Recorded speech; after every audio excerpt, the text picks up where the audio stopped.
Welcome class. बच्चों, आपको याद होगा कि लास्ट क्लास हम लोगों ने इंडेक्स नंबर चैप्टर को पूरी तरीके से कंप्लीट कर लिया था और मैंने आप लोगों को लास्ट टॉपिक करवाया था कन्वर्जन, जिसमें हमने सीखा था कि चेन बेस इंडेक्स नंबर को फिक्स बेस इंडेक्स नंबर में कैसे बदलते हैं और फिक्स बेस इंडेक्स नंबर को चेन बेस इंडेक्स नंबर में कैसे बदलते हैं। उम्मीद है कि आप लोगों को टॉपिक अच्छे से क्लियर हुआ होगा, तो उसमें मेरे पास फ़िलहाल कोई डाउट नहीं है। इसलिए today we are going to start new chapter which is time series analysis. Sir, सबसे पहला क्वेश्चन हमारे दिमाग में ये उठता है कि सर इंडेक्स नंबर कौन सा चैप्टर था और टाइम सीरीज एनालिसिस कौन सा चैप्टर है। बच्चों देखो, इंडेक्स नंबर जो है वो हमारा सबसे, आप कह सकते हो, सेकंड लास्ट चैप्टर है। इस चैप्टर का लेना देना किसी चैप्टर के साथ नहीं था। आपने देखा हो तो टाइम सीरीज़ के अंदर कोई दूसरी चीज़ इस्तेमाल नहीं हुई, सॉरी, इंडेक्स नंबर में। लेकिन जो ये टाइम सीरीज एनालिसिस चैप्टर है ये भी इसी तरीके का है। इसके अंदर भी कोई बहुत ज़्यादा किसी दूसरे चैप्टर का यूज़ नहीं होता। और ये जो टाइम सीरीज एनालिसिस है, इंडेक्स नंबर है, कोरिलेशन है, ये बड़े बड़े चैप्टर हैं। एग्ज़ाम में इनमें से मैंने बहुत ज़्यादा पेपर में क्वेश्चन आते हुए देखा, और वो भी ह्यूज मार्क्स के अंदर। इसलिए आज हम स्टार्ट कर रहे हैं time series analysis which is help you in your exam, क्योंकि ये जो चैप्टर है इसकी मार्किंग जो है अराउंड 10 से 12 नंबर है, क्योंकि इसका क्वेश्चन जो है वो 10 से 12 नंबर में ही मैंने देखा है। ठीक, तो पहला क्वेश्चन तुम्हारे दिमाग में ये उठना चाहिए कि so what is the meaning of time series analysis. ठीक है, टाइम सीरीज क्या होता है और टाइम सीरीज का एनालिसिस का क्या मतलब है। आइए इसके लिए एक ना छोटा सा एग्जांपल लेते हैं, जिससे कि आप समझ पाएँ कि टाइम सीरीज का मतलब क्या होता है। बच्चों, अगर आप इस क्लास के टाइम पर मैं एक छोटा सा टास्क दे रहा हूँ, अगर वो टास्क आप पूरा करेंगे तो आप मेरी बात समझ पाएंगे। एक बार ज़रा गूगल के ऊपर टाइप करके देखना, रेट ऑफ गोल्ड। मैं डेली गोल्ड प्राइजेस को चेक करता रहता हूँ। तो अगर आप क्या करेंगे, गूगल के ऊपर टाइप करेंगे रेट ऑफ गोल्ड, तो आप देखेंगे फ्रंट पेज पर, पहले ही पेज पर आपको इस तरीके की कुछ इमेज आएगी। मैं दिखाता हूँ। इधर लिखा हुआ है जनवरी, फरवरी, मार्च, अप्रैल, इस तरीके से कुछ नीचे मंथ लिखे होते हैं। इवन डेज भी हो सकते हैं, जो भी आप डेज चल रहे हैं डेज वाइज भी हो सकता है। और इस तरफ 44,000, 46,000, 48,000, 50,000, इस तरीके से इस साइड पे अमाउंट लिखा हुआ है। और अगर आप इस ग्राफ को थोड़ा सा देखें तो ये ग्राफ कुछ इस तरीके का आपको गूगल के ऊपर दिखाई देगा। आपको पता है, इस ग्राफ को देखकर एक लेमैन भी ये अंदाज़ा लगा लेगा कि अप्रैल के अंदर ये यहाँ पर है और मार्च में मान लो ये यहाँ पर है। यानी मार्च में गोल्ड प्राइस हाई थे और अप्रैल में गोल्ड प्राइस जो है वो लो है।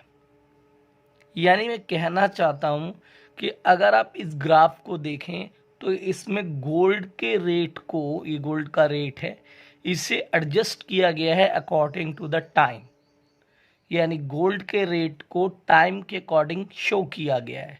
तो जब कभी हम इंफॉर्मेशंस को टाइम के अकॉर्डिंग शो करते हैं, टाइम के अकॉर्डिंग फिक्स करते हैं, तो उस टेक्निक को हम बोलते हैं time series graph. Let me repeat, मैंने टाइम सीरीज ग्राफ बोला है, एनालिसिस नहीं बोला। ठीक, तो मैंने क्या कहा कि जब हम इंफॉर्मेशंस को क्या करते हैं, टाइम के अकॉर्डिंग प्रेजेंट करते हैं, तो उसे हम कहते हैं टाइम सीरीज ग्राफ। और जब उसको एनालाइज करके हम फ्यूचर के लिए प्रिडिक्शन करते हैं, फ्यूचर के लिए कोई आइडिया निकालते हैं, तो उसे कहा जाता है टाइम सीरीज एनालिसिस।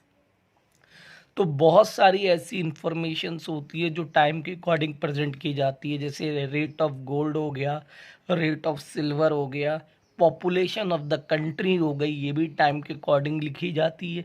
और फिर आगे अगर इसी तरीके से पॉपुलेशन बढ़ती रहे तो फ्यूचर में कितनी पॉपुलेशन हो जाएगी ये प्रिडिक्ट किया जाता है ना। तो इसी को हम कहते हैं टाइम सीरीज एनालिसिस। और अगर बहुत सिंपल एग्जांपल दूं तो आप इसे ऐसे भी समझ सकते हैं कि कई कंपनी वाले अपने प्रॉफिट को भी टाइम के अकॉर्डिंग देखते हैं। यानी वो देखते हैं कि उन्हें 1998 में कितना प्रॉफिट हुआ, 1999 में कितना हुआ, 2001 में, 2002 में कितना प्रॉफिट हुआ। यानी उस प्रॉफिट को भी वो ईयर के अकॉर्डिंग रखते हैं। तो जब टाइम के अकॉर्डिंग किसी भी इंफॉर्मेशन को रखा जाए तो वो टाइम सीरीज होती है। और उसी को अगर एनालाइज करके कोई इंफॉर्मेशन निकाल दी जाए तो उसे टाइम सीरीज एनालिसिस कहते हैं। आई होप कि आप मेरी बात समझ पाए होंगे कि मैं दो बातें समझाने की कोशिश कर रहा हूँ। पहली बात, जब कभी इंफॉर्मेशंस को टाइम के अकॉर्डिंग प्रेजेंट किया जाता है तो उसे हम टाइम सीरीज कहते हैं। और नंबर दो, कि उस इंफॉर्मेशन के बेसिस पे अगर हम फ्यूचर को प्रिडिक्ट कर पा रहे हैं, उसके ट्रेंड को पकड़कर कुछ रिजल्ट निकाल पा रहे हैं, तो इस चीज को कहा जाता है टाइम सीरीज एनालिसिस। तो बच्चों अच्छे से इसको नोट्स बना लेना।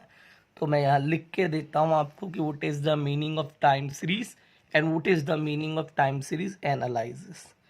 तो मैंने लिखा व्हेन informations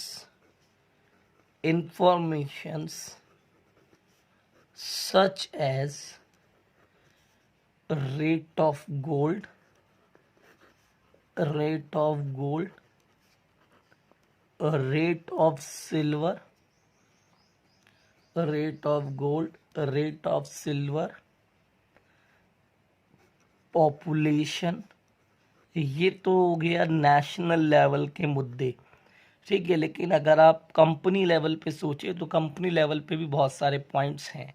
तो when information such as rate of gold, rate of silver, population, profit, sales, revenue, X Y Z, बहुत सारी चीज़ें हैं जिन्हें हम क्या करते हैं, अकॉर्डिंग टू टाइम प्रेजेंट करते हैं। तो when information such as rate of gold, rate of silver, population, profit, sales, revenue etcetera are present on the basis of time called time series,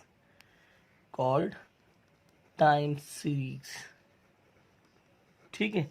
and understanding of its trend, and understanding of its trend I think आप word समझते होंगे। Trend मतलब होता है जो चीज पीछे से चलती हुई आ रही है, उस पैटर्न को ऑब्जर्व करना, ठीक है। तो टाइम सीरीज किसे कहते हैं वो तो हमने लिख दिया। And understanding of its trend called time series analysis,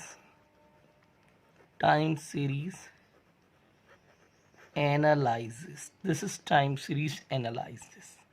okay class, उम्मीद करता हूँ कि you will understand very well what is the meaning of time series and what is the meaning of time series analysis.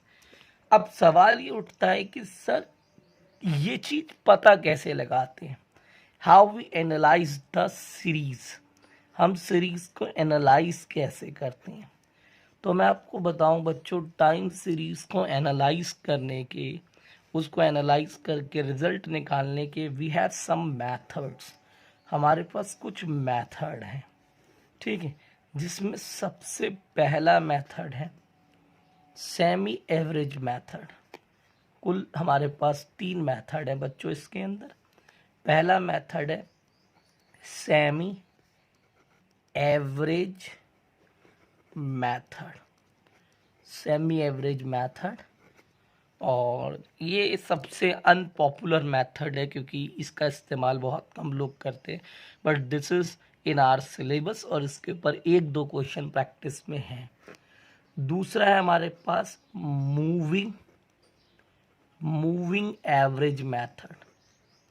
Moving average method, this is the second method, moving average method. And last one is least square method, least square method. अब मैं आपको बताना चाहूँगा कि अगर मैं इसको marking दूँ अकॉर्डिंग टू द परसेंटेज की कितनी किसकी पॉसिबिलिटी है, तो विद्यार्थियों एग्ज़ाम में 80% यही क्वेश्चन आता है, लीस्ट स्क्वायर मेथड।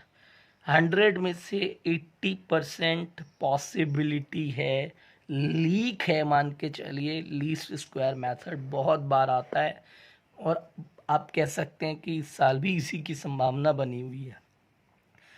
18% पॉसिबिलिटी है मूविंग एवरेज मेथड की और 2% पॉसिबिलिटी है केवल किसकी, सेमी एवरेज मेथड की। यानी ये तीनों तरीके, तीनों मेथड हमारे सिलेबस का हिस्सा हैं, लेकिन सेमी एवरेज मेथड बहुत ही रेयर केसेस में मैंने एग्ज़ाम में आते हुए देखा है। ठीक है, ये तीनों के तीनों जो मेथड हैं ये हमारी मदद करते हैं किसी भी टाइम सीरीज़ के ट्रेंड को पकड़ने में, उसे एनालाइज करने में। तो आज मेरी कोशिश रहेगी कि मैं सेमी एवरेज मेथड भी करवा दूं और मूविंग एवरेज मेथड भी करवा दूं, होपफुली। तो आइए स्टार्ट करते हैं। सबसे पहले सेमी एवरेज मेथड। देखिए class, what is the meaning of semi average method? Semi average method generally एक ऐसा मेथड है जो कि पहले बहुत सारे लोग इस्तेमाल किया करते थे और अब धीरे धीरे ये जो है गायब सा हो रखा है। देखो एवरेज आपने देखा होगा जर्नली, अगर मैं एक बहुत बेसिक एग्जांपल दूं, स्कूल में इतने सारे बच्चे होते हैं और इतने सारे बच्चों के जब एग्ज़ाम लिए जाते हैं, उनके इंडिविजुअल के मार्क्स आते हैं, तो टीचर्स इंडिविजुअल मार्क्स थोड़ी याद रखता है, वो क्या याद रखता है, average marks of the class. ये सुनो, जैसे उदाहरण के तौर पर मैं ये कहना चाहता हूँ कि अगर मान लो एक क्लास में टोटल नंबर ऑफ स्टूडेंट्स जो हैं वो 40 हैं। ओके, अब इन 40 बच्चों का टेस्ट लिया गया और टेस्ट लेने के बाद उनके इंडिविजुअल बेसिस पे अलग अलग नंबर आए। अब वो अलग अलग नंबर एक टीचर के लिए बाय हार्ट मेमोराइज करना इट्स नॉट पॉसिबल। तो उसने क्या किया, आपने देखा हो कि स्कूल टीचर्स इस तरीके का एक पेपर यूज़ करते हैं, आई थिंक 2/10 का ये पेपर होता है इस तरीके का, जिसमें यहाँ पर लिखा होता है रोल नंबर और यहाँ पर लिखा होता है obtain number, roll number and obtain number. Roll number लिखना होता है, रोल नंबर के साथ ऑप्टेन नंबर लिखने होते हैं और लास्ट में आप देखेंगे तो लास्ट में लिखा होता है टोटल स्टूडेंट कितने हैं, अपीयर्ड स्टूडेंट कितने हैं और पास स्टूडेंट कितने हैं एंड एवरेज मार्क्स कितने हैं। तो टीचर्स क्या करते हैं, अपने बच्चों ने जितने नंबर निकाले हैं उन नंबरों का एवरेज निकाल लेते हैं। अब एवरेज निकालने से उन्हें एक आइडिया लग जाता है कि मेरी क्लास के बच्चों के अमूमन इसके आसपास नंबर आए होंगे। सेम एज इट इज़ इस मेथड में होता है। यानी सेमी एवरेज मेथड में हम क्या करते हैं, जितने भी टाइम हमें गिवन होता है उस टाइम को हम दो पार्ट में डिवाइड कर देते हैं, हाफ हाफ, क्योंकि सेमी का मतलब होता है आधा। ठीक है, क्या कहा मैंने, सेमी एवरेज मेथड में जो भी हमें सीरीज़ गिवन होती है, तो सीरीज़ है तो मैंने बताया कि उसमें इंफॉर्मेशन टाइम के अकॉर्डिंग होंगी, तो उसमें हम इंफॉर्मेशन को दो पार्ट्स में बांट देते हैं, सेमी कर देते हैं, आधा आधा। पहले पीरियड को हम, जैसे मान लीजिए अगर मेरे पास 8 सालों की इंफॉर्मेशन है तो हम 4 2 भागों में बांट देंगे। अगर हमारे पास 10 सालों की इंफॉर्मेशन है तो हम 5 5 के 2 भागों में उन्हें बांट के उनकी एवरेज निकाल देंगे। ठीक है, तो इसे हम कहते हैं सेमी एवरेज मेथड। अभी एक प्रैक्टिकल कराऊंगा तो आप बहुत अच्छे से समझ जाएंगे कि सर क्या कहना चाहते हैं। ठीक है, क्योंकि ये मेथड बहुत आसान है। तो आइए एक प्रैक्टिकल सवाल करके मैं आपको दिखाता हूँ जो मैंने ये बात बताई ये कैसे की जाती है। देखिए क्लास, क्वेश्चन इस तरीके से हमारे पास आता है, find semi average trend of following data of following data। ठीक है, क्या लिखा मैंने, find semi average trend of following data. नीचे लिखे गए डाटा का क्या करना है, आपने सेमी एवरेज ट्रेंड निकालना है। और इन्फॉर्मेशन देख लीजिए टेबल में इस तरीके से होती हैं, और ज़्यादातर इसमें जो इन्फॉर्मेशन होंगी वो लगभग 8 या 10 ईयर गिवन होते हैं, यानी थोड़ा सा लंबा क्वेश्चन होता है। बट मैं इतना नहीं लूँगा, मैं आपको ज़्यादा डेटा लेके नहीं, सिर्फ मेरा उद्देश्य आपको कॉन्सेप्ट क्लियर करना है।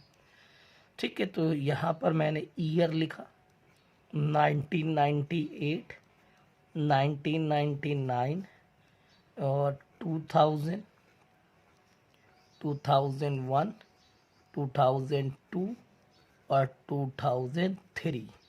ठीक है जी, तो मैंने 6 साल का सवाल ले लिया है और यहाँ पर मैंने लिखा है सेल्स 110 करोड़, तो इन करोड़ लिख देता हूँ, 130 करोड़, 120 करोड़, 150 करोड़, 170 करोड़, 180 करोड़।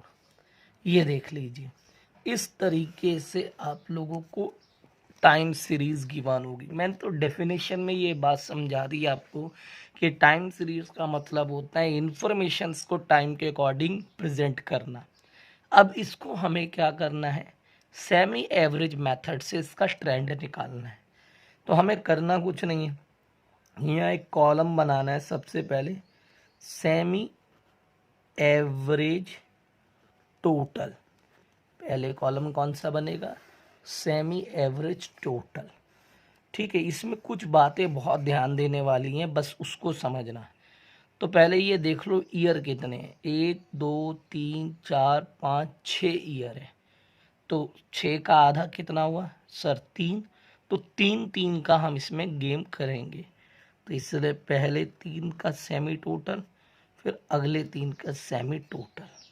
ओके, अब आपके मन में आ रहा होगा कि अगर सर 7 डेटा होते या 9 डेटा होते तो क्या करेंगे, तो बताएंगे आपको, डोंट वरी, अभी पहले इसको समझिए।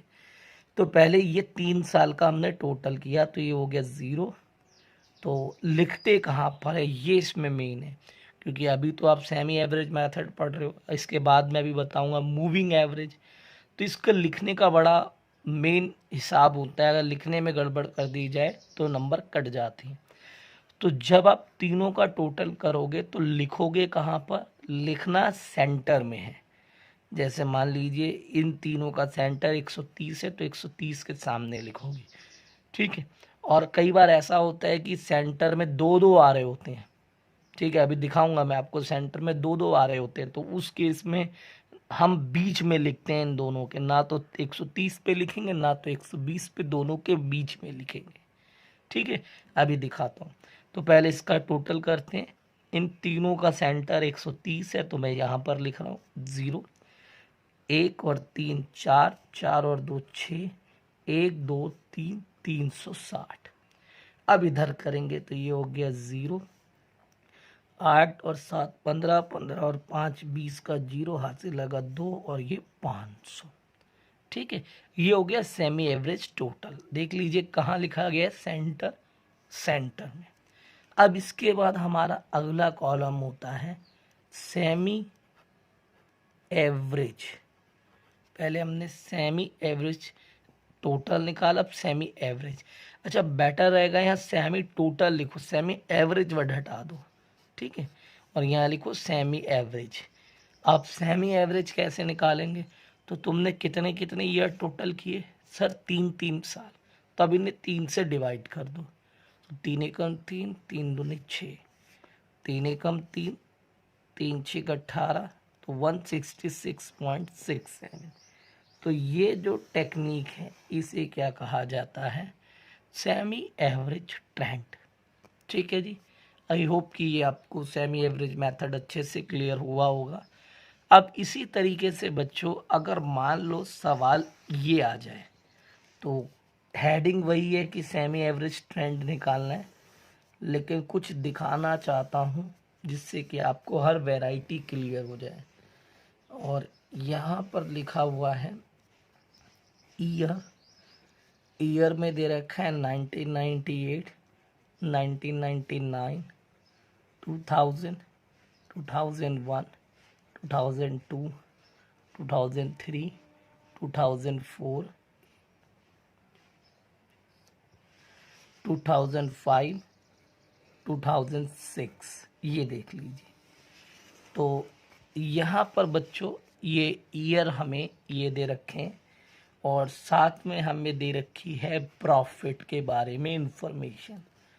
तो 110 करोड़, 120 करोड़, 140 करोड़, 130 करोड़, 150 करोड़, 180 करोड़, 190 करोड़, 170 करोड़, 190 करोड़।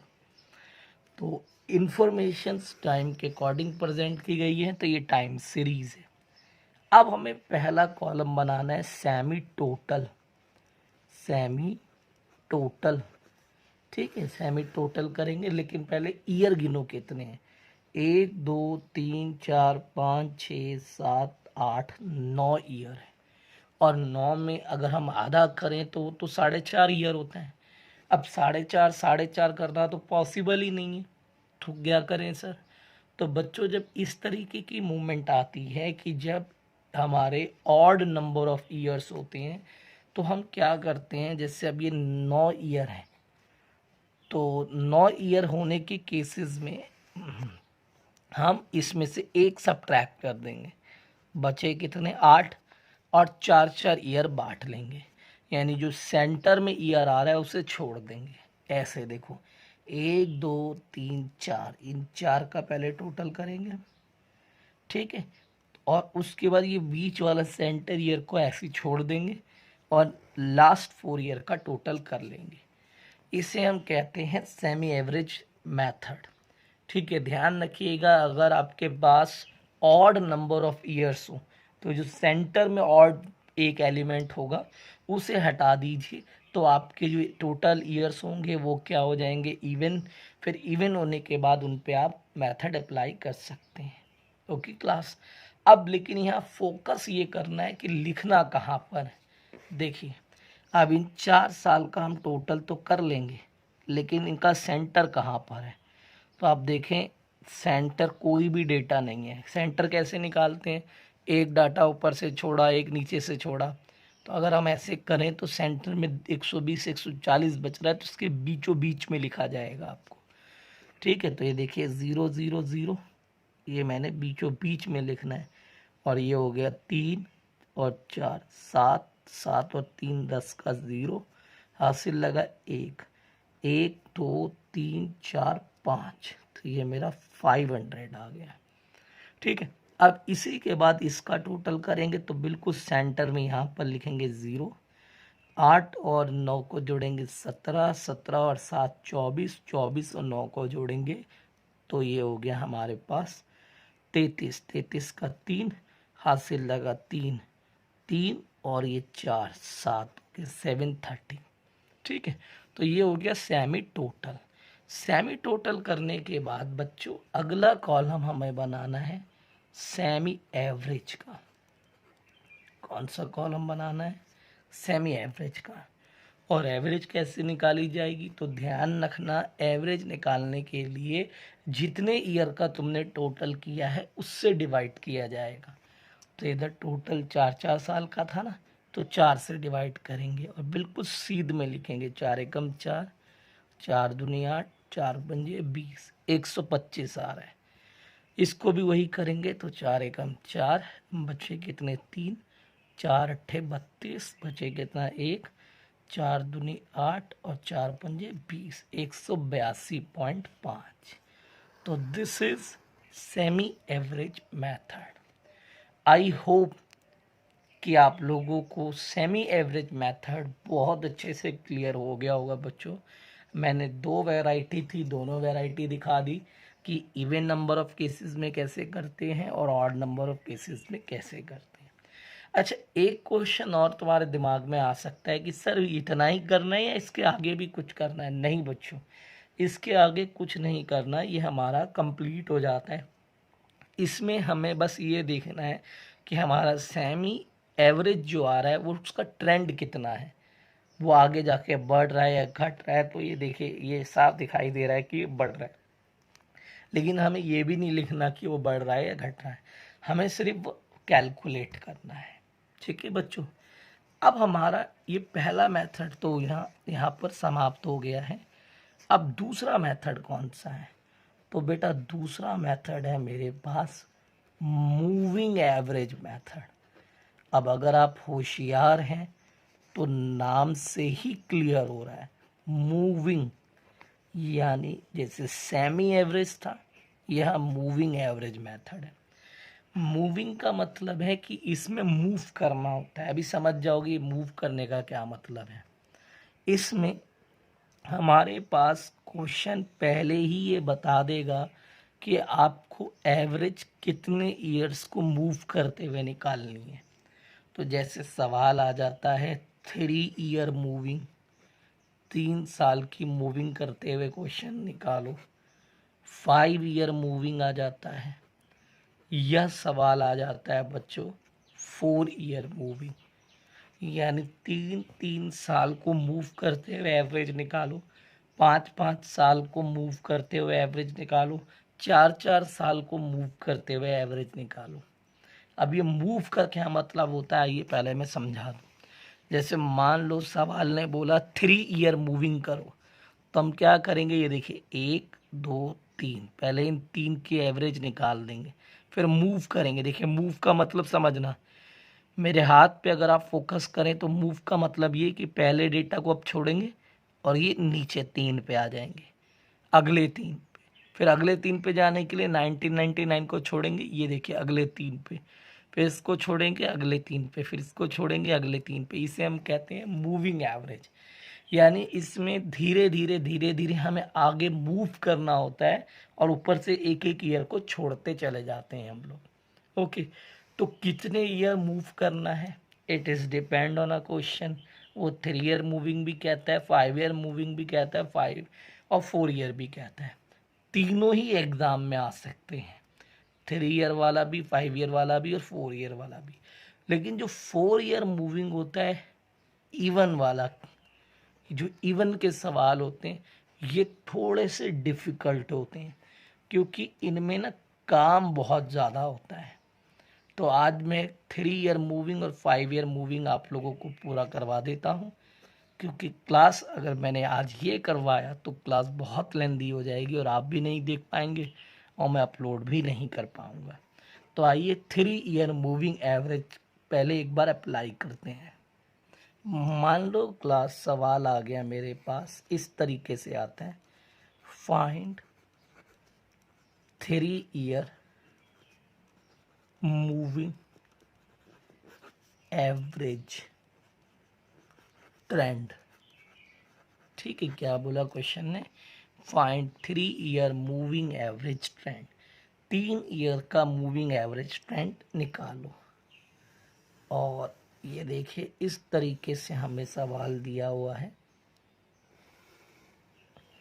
और क्वेश्चन में एक साइड लिखा हुआ है ईयर 1999, 2000, 2001, 2002, 2003, 2004, 2005, और यहाँ पर लिखा हुआ है सेल्स 80, 90, 110, 120, 140, 170, 190।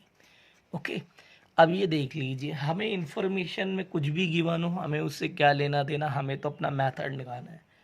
तो क्या कॉलम बनाएंगे, देखिए ध्यान से। हम पहले यहाँ लिखेंगे 3 ईयर मूविंग टोटल। ध्यान से सुन लीजिए, 3 ईयर मूविंग टोटल का कॉलम बनेगा पहले।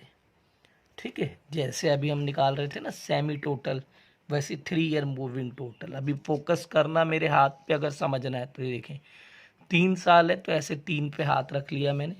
इनका टोटल करो 200 और 80, 280 हो गया। लेकिन लिखना सेंटर में, तो इन तीनों का सेंटर कौन सा है, ये 2000, तो ये 280 मैंने यहाँ लिख दिया। अब मूव करो, ये देखिए एक कदम हमने मूव किया है, यहाँ आ गए, है ना। अब ये 3 साल है, इनका टोटल करो तो ये हो गया 200 और 320। अब इनका सेंटर ये है तो 320 यहाँ लिख दिया। फिर मूव करो, ये देखिए एक कदम मूव किया हमने। अब इसका टोटल करेंगे तो 200, 300, 370 आ गया ये हमारा, और इसका सेंटर 2002 है।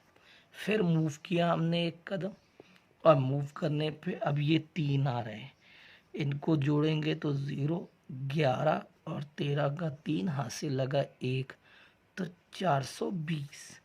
फिर 1 साल मूव करेंगे, ये देखिए इधर, तो ये हो गया 0, 11 और इसको जोड़ेंगे 20, हासिल लगा 2, 500। फिर मूव करेंगे तो नीचे 3 साल ही नहीं है, बस। यानी 3 ईयर मूव करते हुए हमारे पास यही टोटल बनता है। आई होप कि ये बात आपको समझ में आई होगी अच्छे से। तो जैसे मैंने ये 3 ईयर मूव किया है, बिल्कुल ऐसे सिमिलरली 5 ईयर मूव करना होता है। सिमिलरली 4 ईयर मूविंग भी है, बट उसमें ना थोड़ा और आगे जाना होता है, वो मैं बताऊंगा कि कैसे क्या करना है। तो पहले 3 ईयर मूविंग टोटल कर लिया। अब यहाँ लिखेंगे 3 year moving average. 3 year moving average. अब 3 साल की मूव करते हुए एवरेज निकालनी। तो एवरेज निकालने के लिए हम इसे 3 से डिवाइड करेंगे, क्योंकि 3 साल का टोटल है।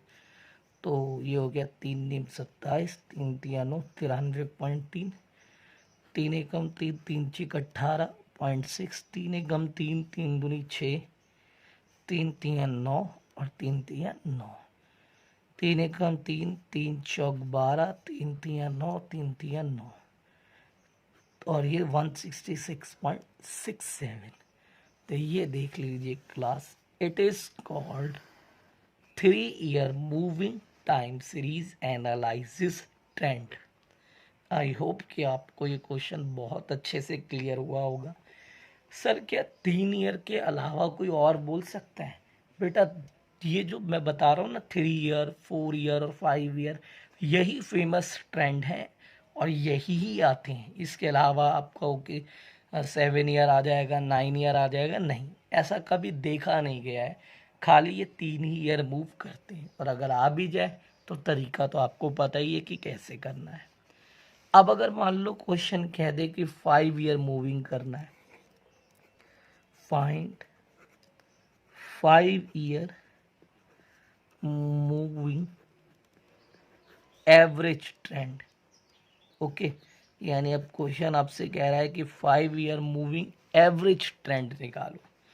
तो 5 साल को मूव करने के लिए पहले देखिए कैसे करेंगे। तो इन्फॉर्मेशन हमें दी हुई है, लेट अस एज्यूम यहाँ लिखा है ईयर 1999, 2000, 2001, 2002, 2003, 2004। यहाँ दे रखा है हमें रेवेन्यू। रेवेन्यू दे रखा है 20, 40, 60, 70, 110, 130। ठीक है, ये मुझे दे रखा है। और हमें बोला गया कि 5 ईयर मूविंग एवरेज ट्रेंड निकालो, तो वही काम करेंगे। पहले हम कॉलम बनाएंगे 5 year moving total. 5 year moving total, तो ये देखिए 5 ईयर मूविंग टोटल कैसे निकालेंगे। तो 1, 2, 3 4 5, तो ये देखिए पहले 5 साल का। ओके, कितना होगा 20 और ये 60, 60 60 120, 190 और ये हो गया 190, 300 हो गया टोटल। अब इनके बीचों बीच में लिखना है, तो 2 ऊपर छोड़े 2 नीचे छोड़े, ये बीचों बीच है, तो ये हो गया कितना 300, तो ये मैंने यहाँ 300 डाल दिया। ठीक है क्लास। अब इसके बाद मूव करना है, तो ये देखो एक कदम हमने मूव किया, अब इनका टोटल करेंगे। तो इसका अगर हम टोटल करें तो ये आएगा मेरे पास 280, 310, 410, और इसका सेंटर ये है। और फिर अगर हम मूव करें तो अगले 5 साल है ही नहीं, तो इसमें 5-5 साल का मूव करना होता है। मैंने इन्फॉर्मेशंस जो हैं वो कम लिए हैं, लेकिन सवाल इसमें लंबा होगा, तो कम से कम 4-5 बार आपका मूव होगा। लेकिन मेरा यहाँ पर कितनी बार मूव हुआ, सिर्फ 2 बार। क्यों सर? क्योंकि जब पहले 5 साल मैंने लिए, ये थे पहले 5 साल, मूव करा अगले 5 साल ये, अब मूव कर रहा हूँ तो 5 साल बन ही नहीं रहे, तो ये 2 ही कॉलम बनेंगे मेरे। इतना करने के बाद हम यहाँ पर लिखेंगे 5 year moving average. Moving average, अब एवरेज निकाल देंगे। तो एवरेज निकालने के लिए किससे डिवाइड करें, तो जी 5 साल का टोटल किया है तो 5 से ही डिवाइड करेंगे। तो 5 6 30, 5 8 40 और 2 5 दूनी 10, और यहाँ डैश। तो this is 5 year moving average method. I hope कि आप लोगों को अच्छे से मूविंग एवरेज मेथड क्लियर हुआ होगा। इसमें जो 4 ईयर मूविंग है ना क्लास, उसमें थोड़ा सा काम ज़्यादा है, बाकी किसी में कोई काम ज़्यादा नहीं है। ठीक है, तो सर आज का होमवर्क क्या है? बच्चों होमवर्क पे बड़ा ध्यान देना है और ईमानदारी से आपने होमवर्क करना है। आज आपका होमवर्क है कि एग्ज़ाम्पल, पहले पेज नंबर 1 से एग्ज़ाम्पल 1 निकालना, और एग्ज़ाम्पल 1 से लेकर आई थिंक 5 एग्ज़ाम्पल हैं सेमी और मूविंग एवरेज पे, वो सारे कर लीजिएगा। यानी ऑल एग्ज़ाम्पल पहले 5 ही होंगे, और अनसॉल्व्ड में भी मेरे ख्याल से 4 या 5 ही क्वेश्चन होंगे, 4-5 क्वेश्चन ही होंगे, वो भी सारे करने हैं। खाली 4 ईयर मूविंग को छोड़ देना, और बाकी जितने भी इसमें रिमेनिंग क्वेश्चन रह जाते हैं 10-12, वो सारे के सारे लीस्ट स्क्वायर मेथड के ऊपर हैं। We will discuss it in next class. तो बच्चों आज की क्लास के लिए इतना।